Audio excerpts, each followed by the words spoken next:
एक 9-10च्या सुमारास ही घटना घडली. मी गेटवरून आत येत होतो मालवरून येताना.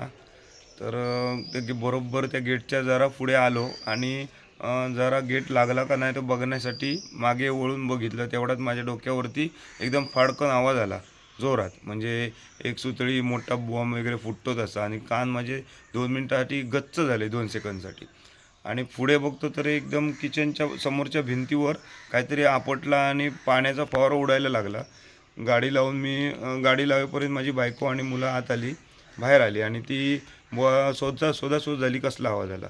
तर बघतो तर पूर्ण पाणी उडत होतं. म्हणून मी कॉक बंद केला आणि मला वाटलं पहिलं किचनमध्ये काहीतरी स्फोट झाला. पण बघल्यानंतर लक्षात आलं की जिथे पाणी लिकेज होतं तिथे पूर्ण भिंतीवर छिद्र पडलेली होती, होल पडलेले. मग माझ्या लक्षात आलं की 100% हे कोणीतरी फायर केलं, म्हणजे काडतुसाची फायर असते तसा प्रकार होता तो. माझ्या लक्षात आलं कोणीतरी गोळीची फायर केली माझ्यावर.